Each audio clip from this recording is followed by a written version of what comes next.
my shoes and out the door. 5, I'm alive. 6, 7, 8, feeling great.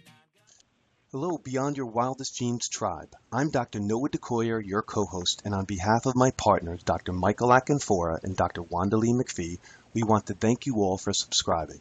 As we surge to 100,000 subscribers, we would like to show you our appreciation with 3 free gifts. In our show notes on iTunes and Podomatic, there are 3 separate links to each of our most latest ebooks: Fermentation 101, Paleo Crockpot Style, and Whole Foods Harvest. Thank you again, and before you begin listening to this incredible podcast, don't forget to register for our upcoming summit, the Longevity and Anti-Aging Project, Living Healthy, Wealthy, and Wise, at www.antiagingproject.com. Hello and welcome back to Beyond Your Wildest Dreams podcast. My name is Dr. Noah DeCoyer and I am your co-host. Today our guest is Gregory Pye. Greg Pye is the Managing Director and Senior Partner of Paradigm Asset Management Company, a leading investment management advisory firm. For over 18 years, Mr. Pye has been responsible for overseeing a wide range of investments, strategic and operational functions at the firm, where he shared responsibility for attracting nearly $5 billion in discretionary assets. As a senior member of the firm's investment team, Mr. Pye is an integral part of the leadership overseeing all research, portfolio management, and product development initiatives. Prior to joining Paradigm, Mr. Pye accumulated over 10 years of experience occupying key senior positions in the entertainment industry, with responsibilities ranging from venture capital mergers and acquisitions, business development, and strategic initiatives.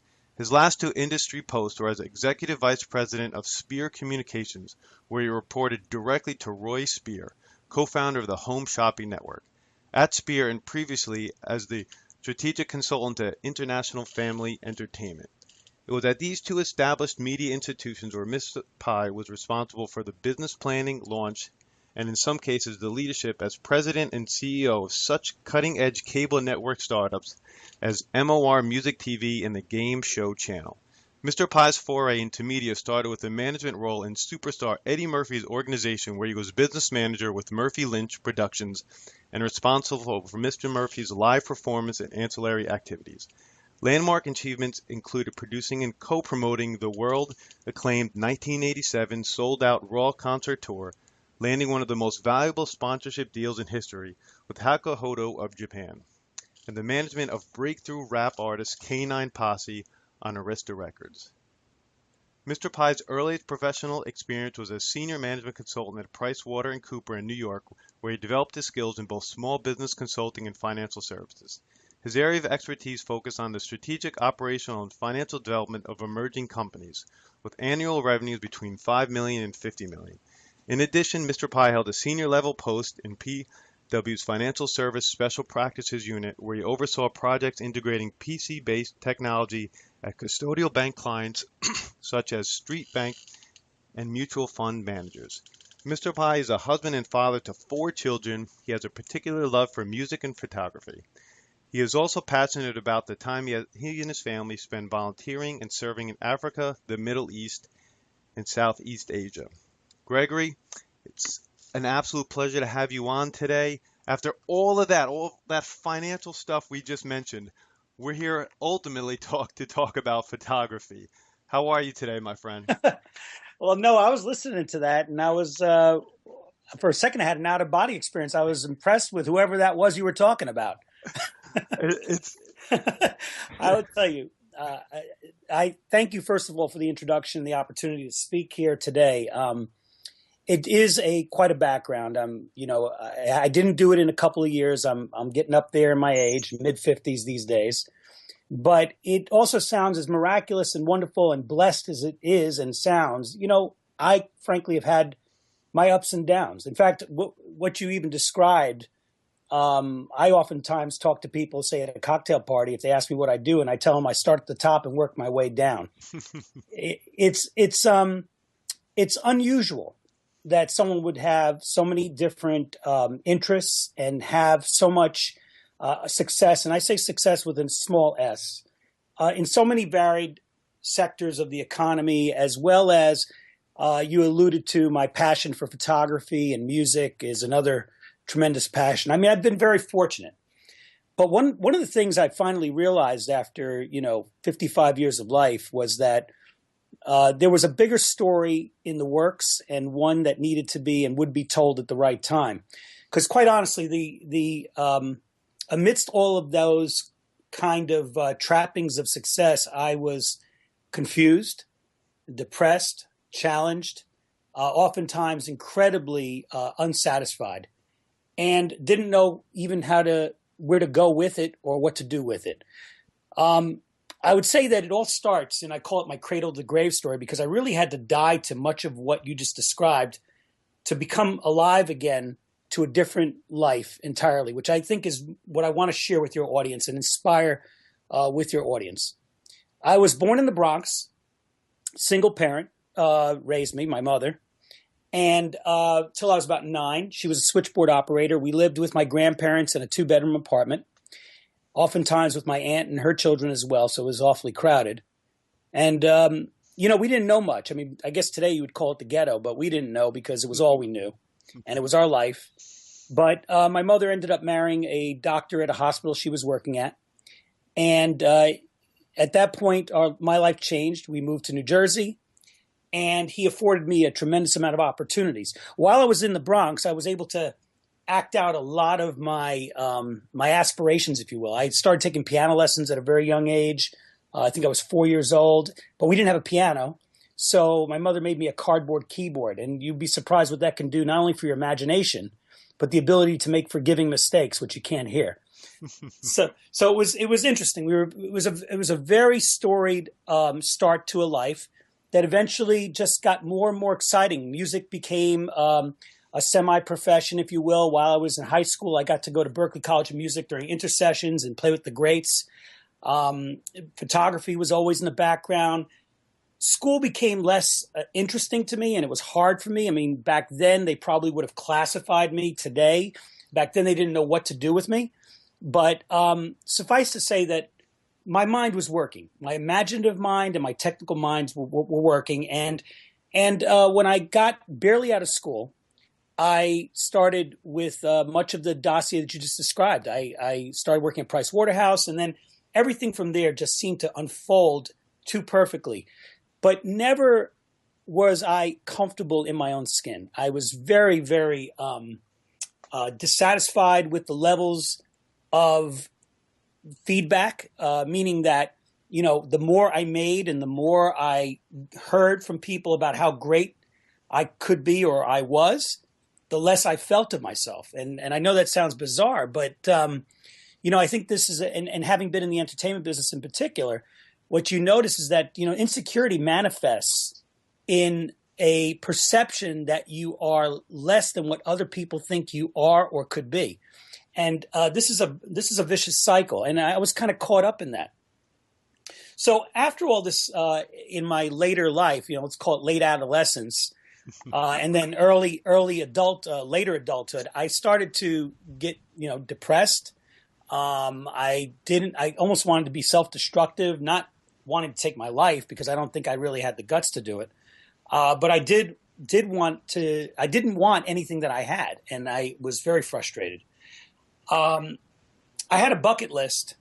At that point, you accomplish so much.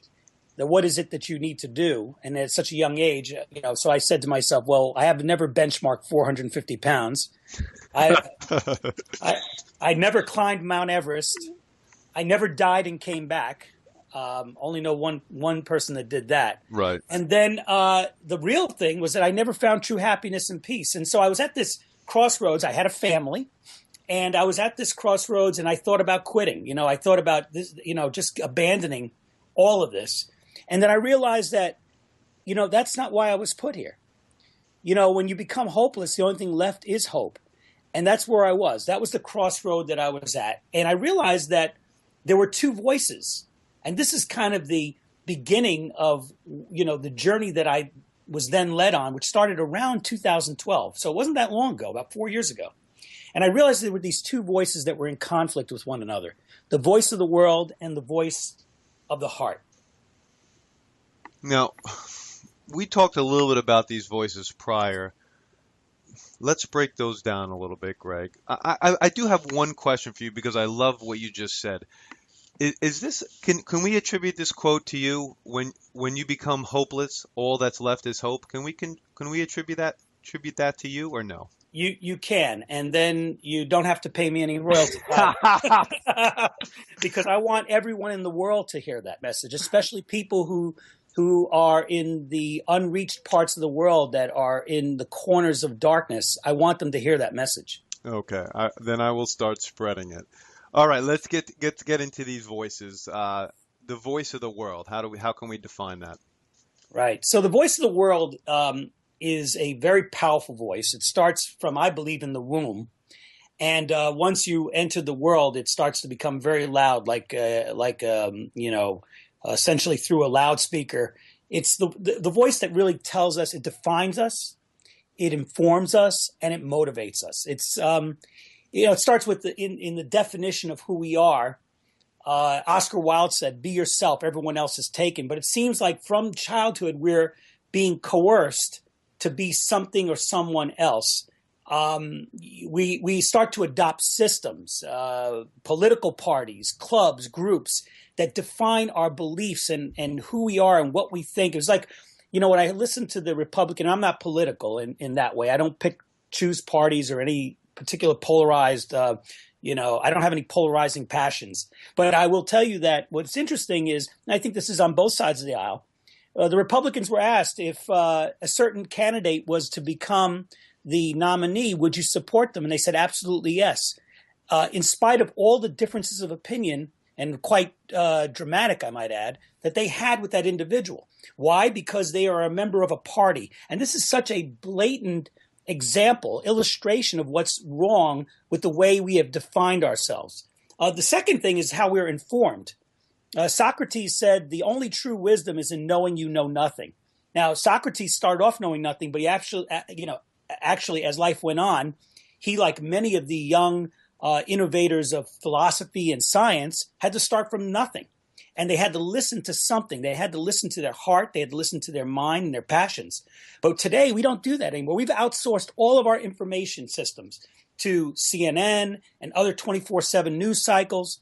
And then to compound that problem, we have become beholden to a Snapchat culture where we don't even give ourselves enough time to digest the garbage that we're taking in. So that makes it even worse. And then one last end of the food chain is that we not only believe everything we're told, we believe that which is told from someone else who was told. And so this has created our quality of information. First of all, it has disarmed us from actually seeking the truth ourselves. And then the quality of the end result is terrible. Yeah, go ahead. Yeah, and there's another way that we can express what the voice of the world is, and some people say it's our preconceived notions from our mothers, fathers, preachers, and teachers. Is that what you're getting at when you say the voice of the world? Exactly, and it gets capped off to how we're motivated by the world, and this is where we get into this cycle of madness, where everything from everyone that has meant something to us, whether we've known it or not, like our parents, our peers, our spouses, our business partners, our neighbors, our friends, forces us into this cycle where, bigger is better, much bigger is much better, too big is big, even better yet, more is not enough, much more is not enough, and too much more is only enough for now. And I think Dave Ramsey said it best. We buy things we don't need with money we don't have to impress people we don't like. And we end up into this cycle. And quite frankly, that's the wall that I ultimately hit, was that there is no terminal point and there's no rainbow at the end of that madness. I couldn't agree more. So now the flip side, how about the voice of the heart? Well, the best way to think of the voice of the heart, excuse me, is that the voice of the heart is a voice within. Imagine you're being raised in the jungle, and we've seen some movies that have tried to characterize this, and everything has to be learned from experiencing, by grabbing a piece of fruit from the garden or by learning about the behavior of other creatures that you're cohabitating with. And you are in love with your surroundings because you're connecting with your surroundings and you're learning about your surroundings and you're indigenous, and it's a very natural sort of process. Now, that's not something that many people want or can even imagine, because we are in the age of toilet seats that actually, do everything for you. And, everything has been fully automated in our lives. But the voice of the heart is about a very natural connection with all of creation. And it brings to us in our natural state an inner peace, a sense of generosity, a sense of purpose, and a deep appreciation and love for all of creation. I can't help to think, just like with the voices of the world. Greg, I'm a chiropractor. When I think of voice of the heart, I think of universal intelligence or innate wisdom. Same thing?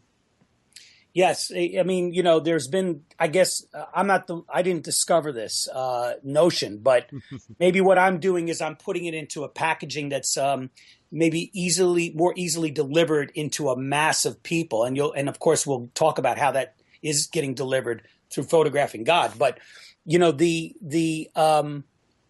various philosophers, psychologists, we're all, it's a gravity, it's an inertia, Noah, that no matter how we purpose it or describe it or package it, it's still an inertia towards this natural existence. It's common, and it's a common denominator to all of humanity. It doesn't matter what country you live in, what faith you practice, what color you are, what race car you prefer, what baseball team you like. There's a natural resonance that we have as human beings that we have departed from and we've become pulled more and more away from. Yeah, that's why I think when you call it or say the voice of the heart, that's why I think it will resonate with so many people, because I think that just makes sense to me. It's analytical and less analytical at the same time. Yes, exactly. And some of the things that I've articulated in terms of how do you listen to that voice of the heart, I've come up with about a dozen or so sort of dimensions of how that heart speaks to us, or how the world interferes with the heart speaking to us. And one is the seeking of success, which is what we're designed to do. What university are we going to go to? What great company are we going to work for? And how much money and what big house we're going to buy? But the reality is that we need to seek joy. And in seeking joy, success comes. Denzel Washington and others have said, I heard Denzel say this at a commencement speech, you never see a U-Haul attached to the back of a hearse. And if we would only think very much about what that image looks like, and where are we going with this? Another aspect which is very powerful is the truth.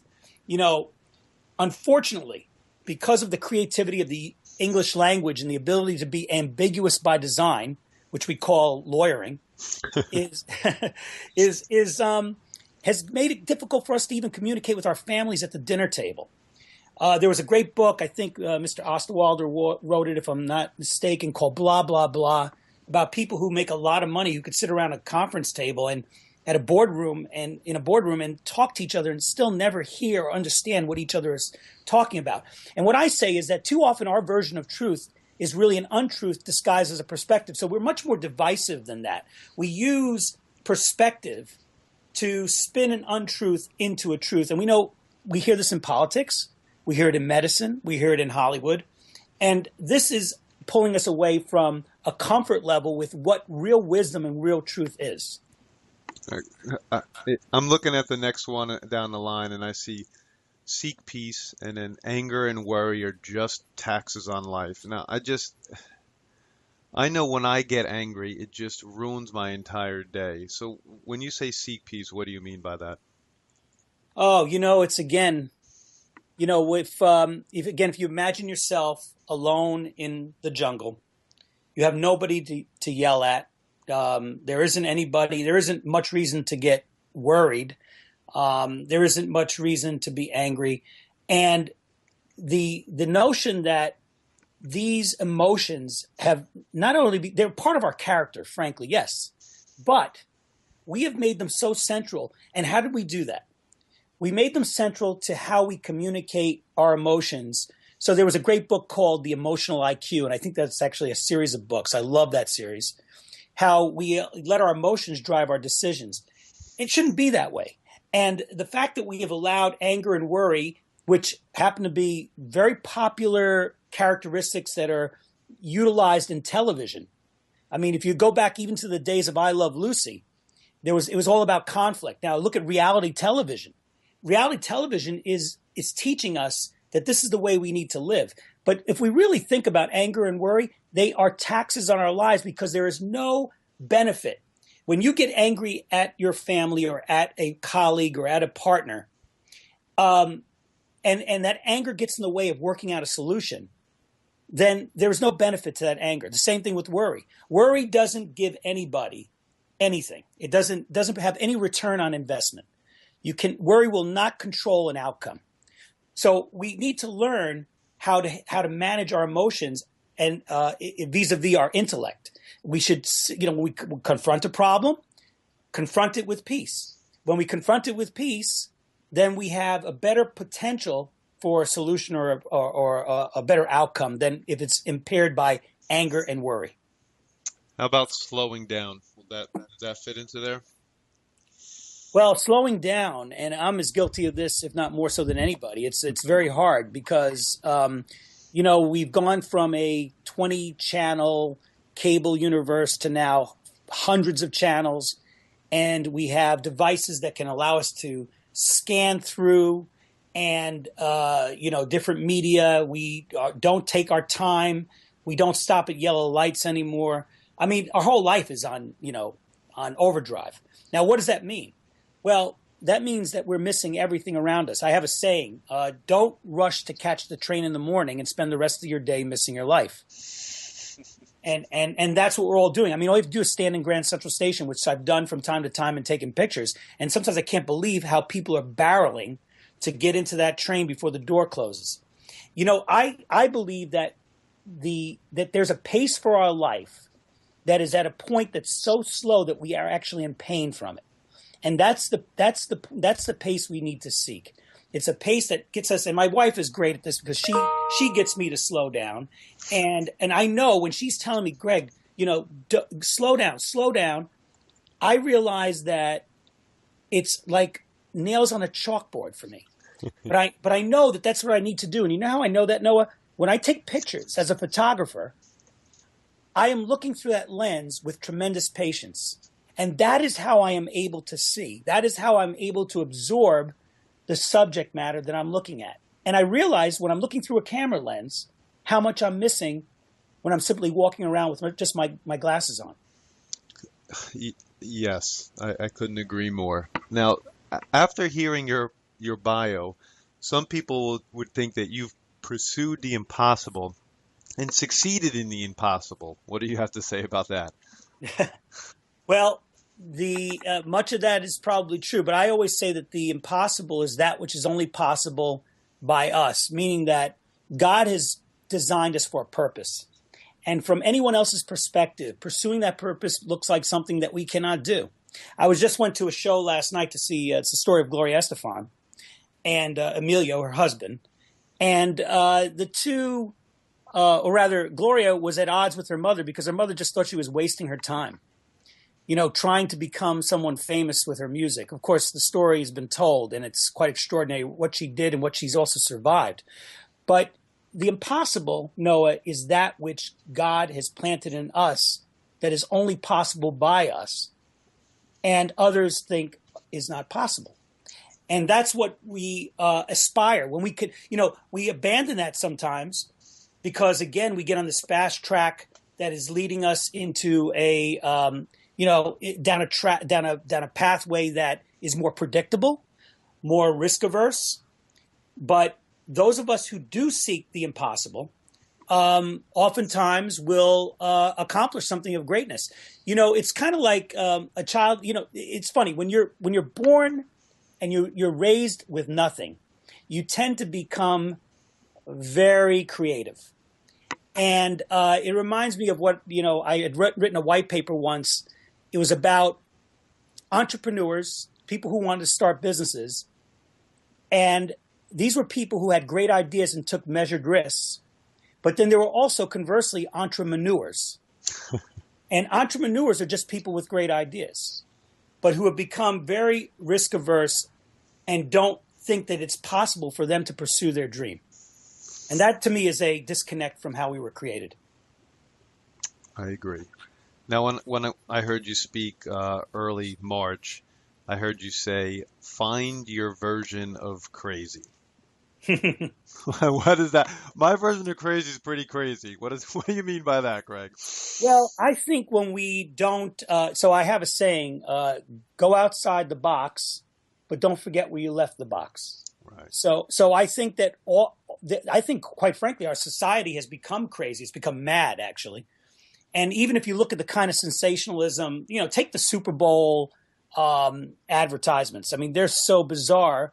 We cannot even necessarily decipher some of them. We don't even know what product is often being sold. You mean like puppy monkey baby or whatever that horrendous article? Exactly. Oh my God. And millions spent on that. So people have gone crazy. But when I say find your version of crazy, I'm talking about, finding, leaving the box, using your creative mind, because I believe the mind is a terrible thing to waste. That is, by the way, not my quote. I remember it was on the TV when I was growing up. Me too. Me too.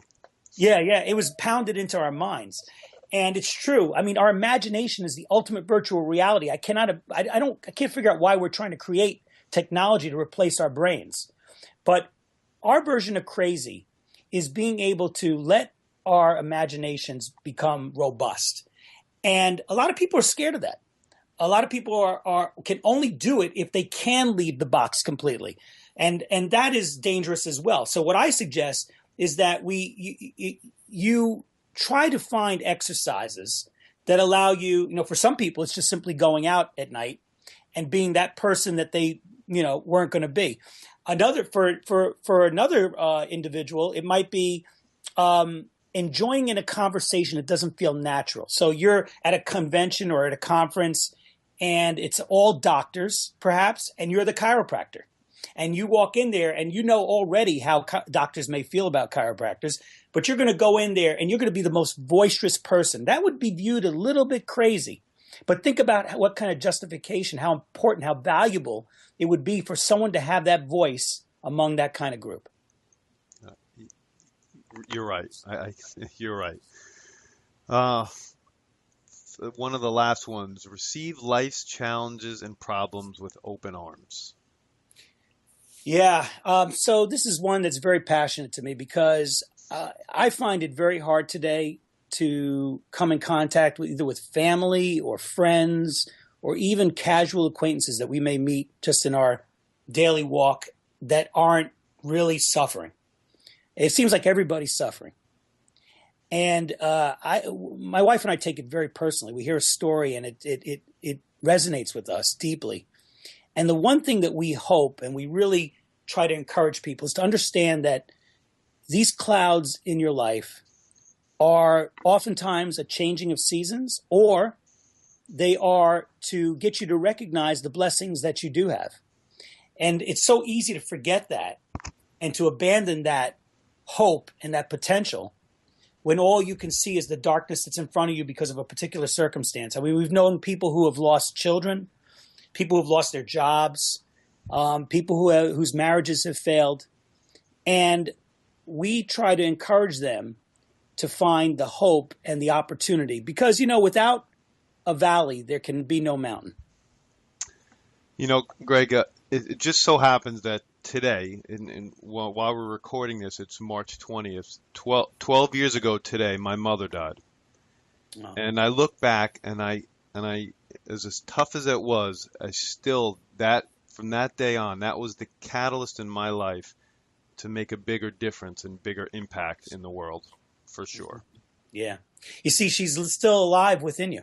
That's amazing.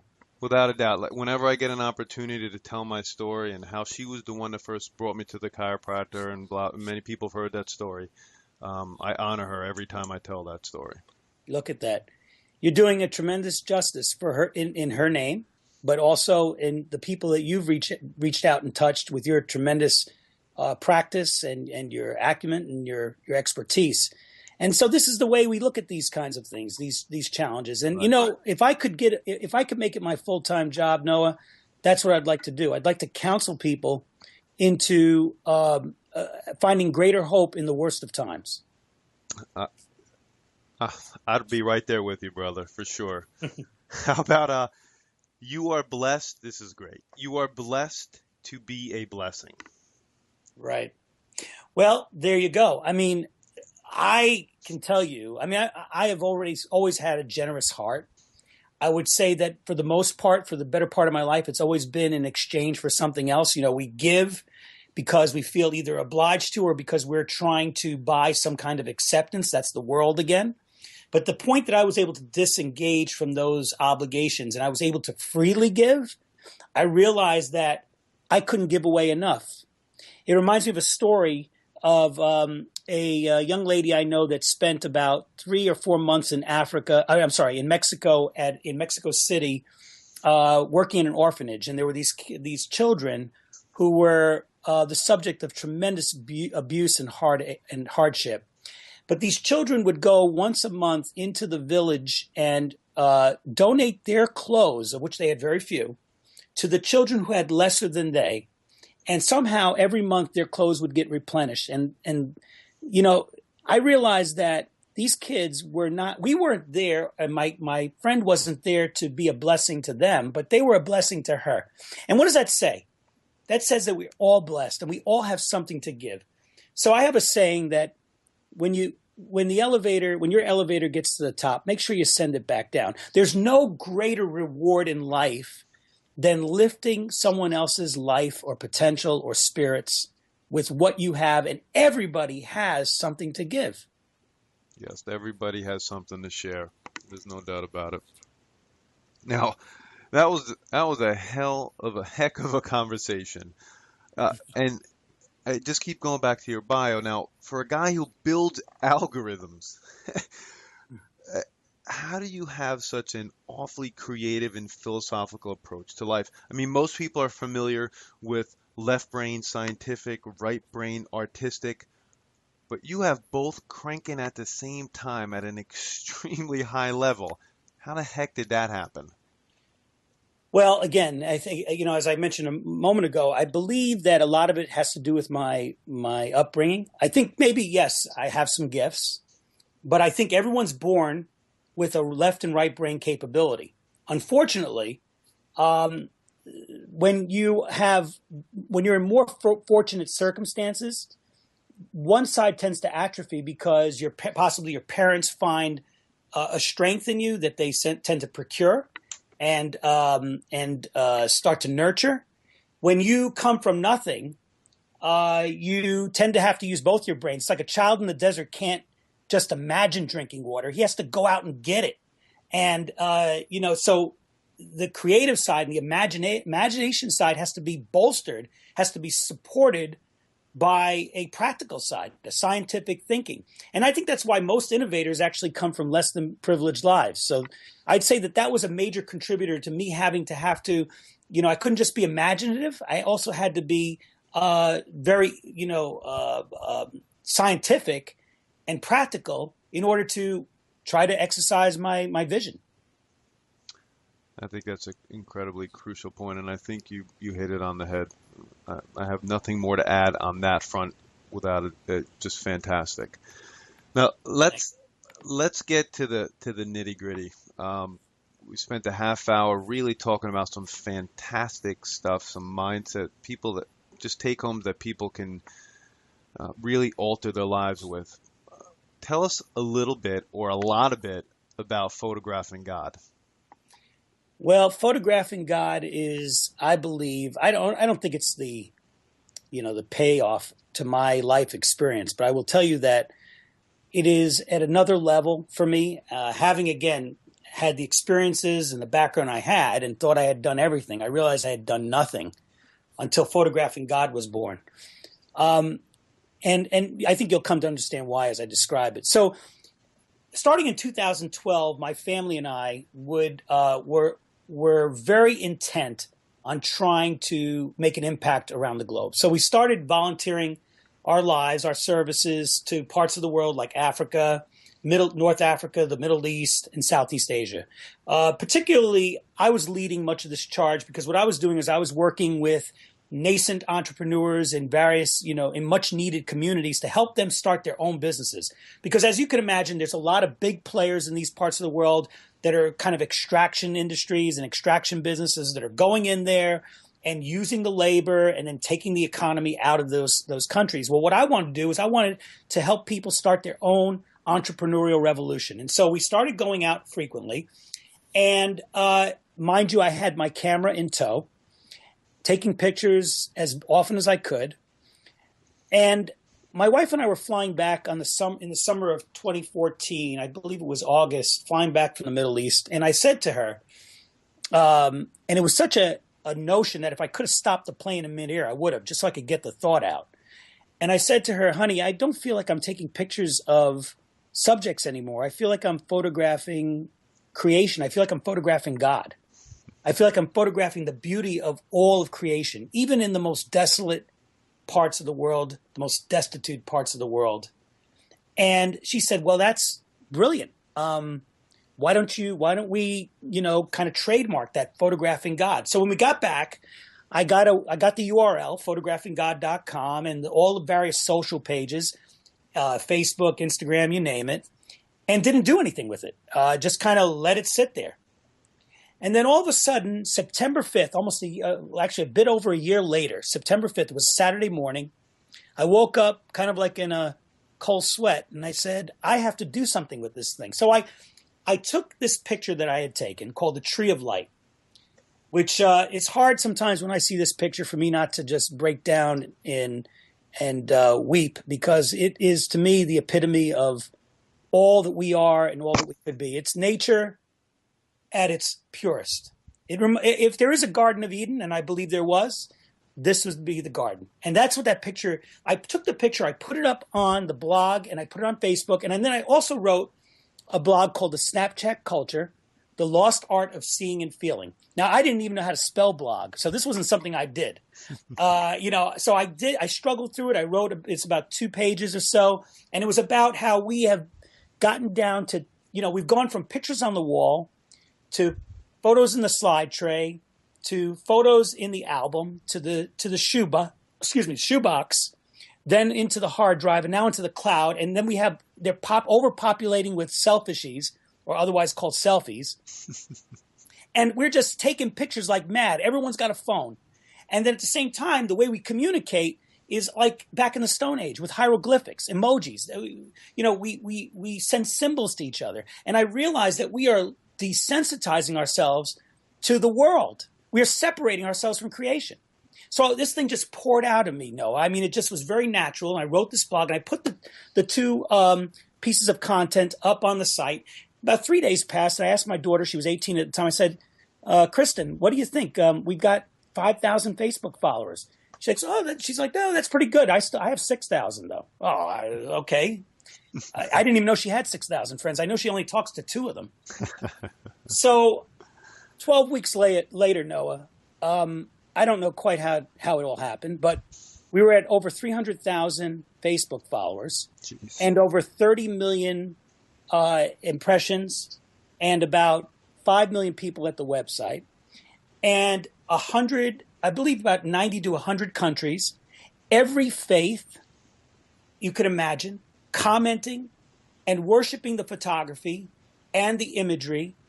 And we started to embellish on the content. I started putting up more pictures, and now I started creating what I called, these composites, which I call WOWs, wall of wisdom photos, which are pictures that are combined with a quote, or what I often call a quoterpretation, which is an interpretation of a quote, and an inspiration that personalizes it.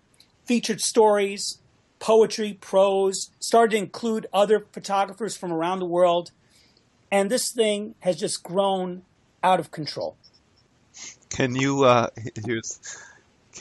explain its success? Yeah, well, at the moment I wasn't able to. It was phenomenal because when I first started photographing God, even in my own mind, I thought, oh, maybe it's a great place to sell a picture. Maybe we'll put posters up there or something. Maybe 5 people will buy something in a year. So I didn't have any idea until after this thing started to evolve. And then it resonated with me. And all of the pieces of my own life started to fall into place. When I say that, I mean, I found my purpose. I found out why I had been given certain opportunities to see certain things, to experience certain things, to learn certain things about this world and about this life and about what I was capable of.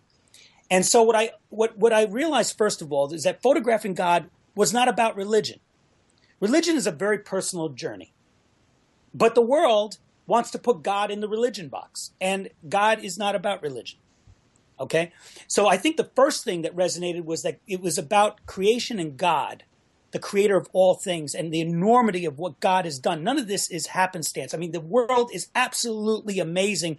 And I will tell you, every day that I know somebody that touches photographing God, they grow closer and closer and more intimate with creation. I think another thing very important is that photos, think about this, photos freeze moments in time that are otherwise lost to our subconscious. I mean, you know, the very second that we see something miraculous, it disappears to us. But a photograph can freeze that. And I ask people, what miracle did you miss today? I know you missed at least 100 of them. And a photo is able to freeze that. And, you know, I looked at some research. Actually, I looked at quite a bit of research. There was a study recently that found a couple of key points. One is that as far as social media goes, visuals, color visuals in particular, increase a person's desire and willingness to read a piece of content by 80%. When people hear information, they only remember 10% of that information 3 days later. However, if there's an image attached to the information, they retain 65% of that information.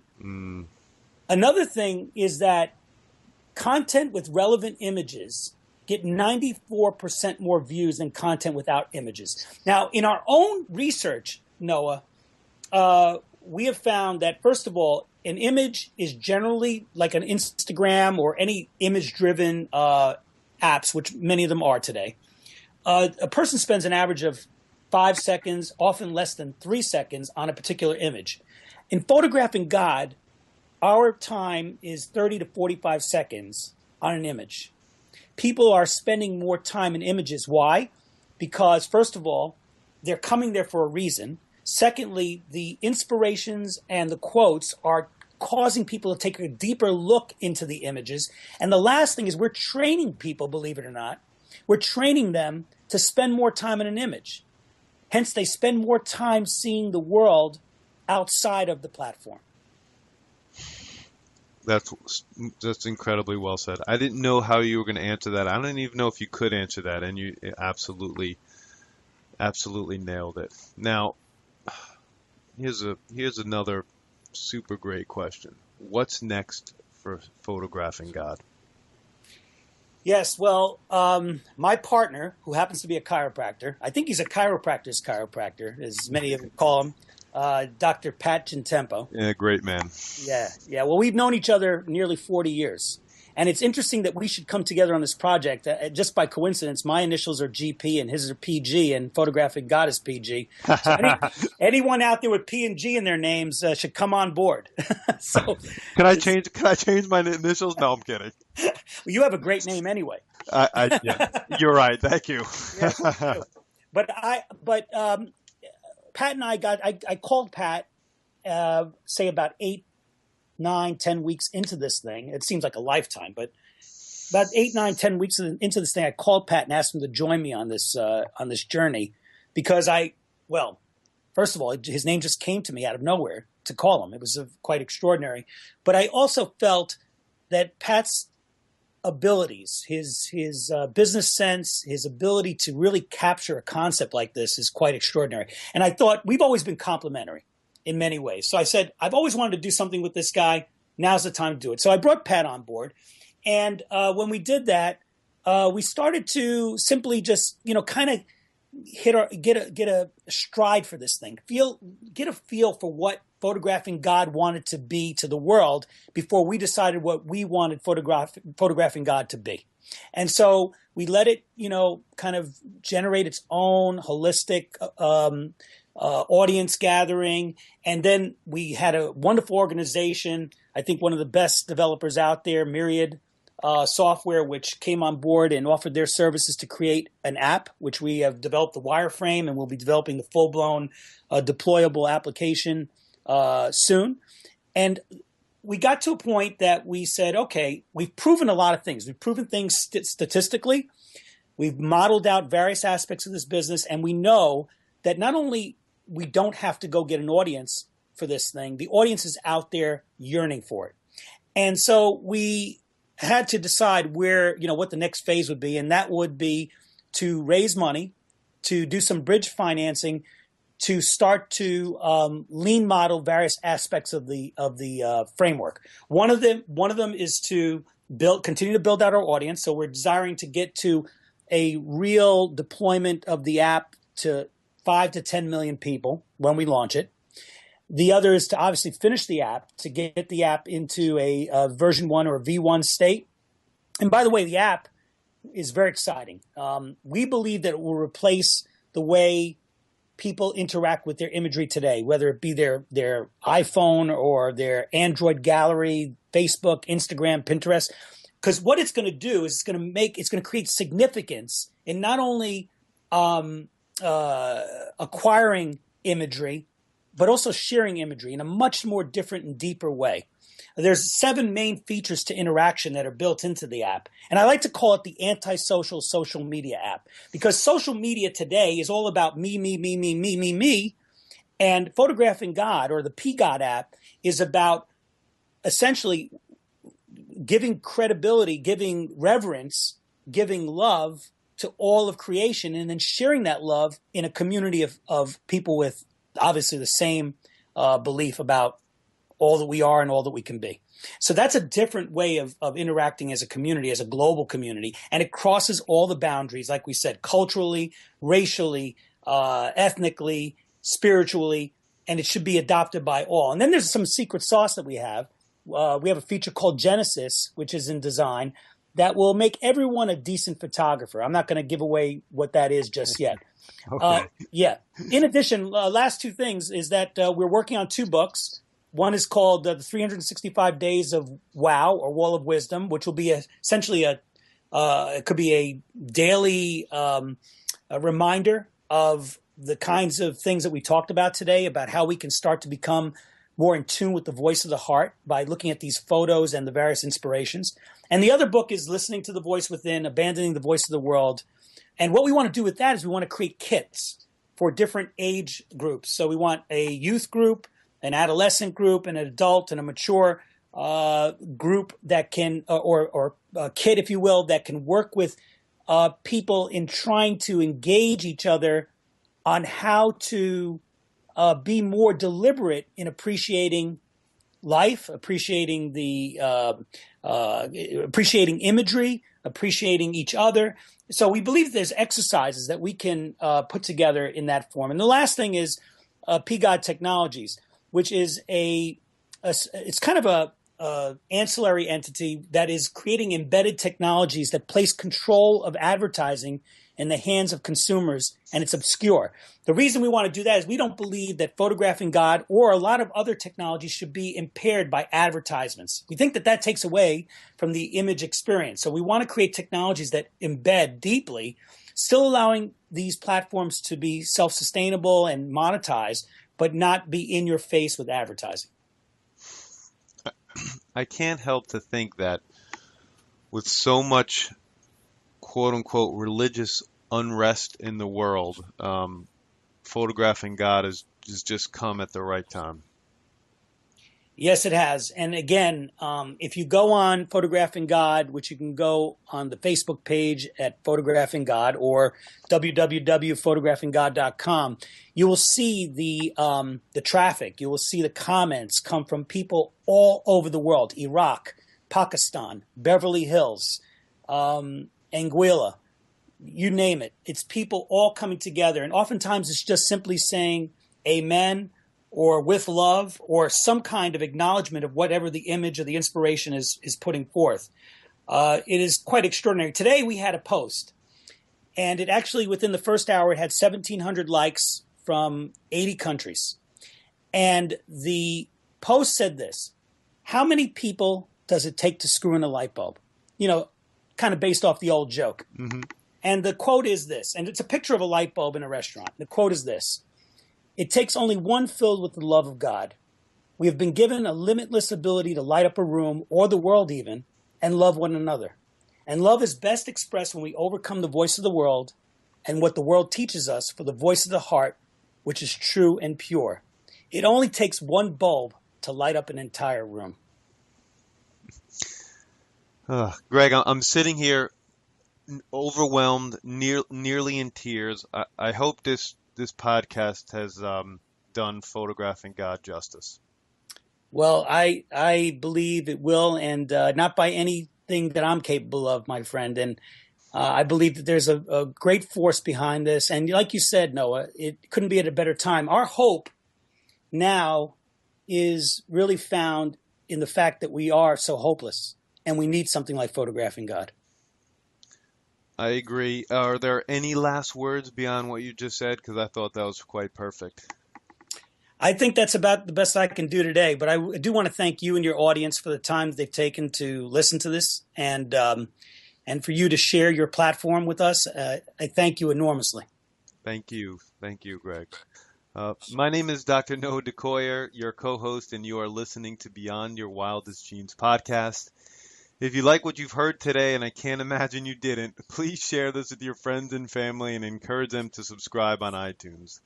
You can sign up for our incredible weekly email at www.centerforepigeneticexpression.com, and please let me encourage you to check out our first project/summit at www.painreliefproject.com. Our next project is almost complete, and early registration is ready at www.antiagingproject.com. Lastly, help us help you by leaving us a review on iTunes. Thank you, and as my oldest son Hayden says, be awesome and never unawesome.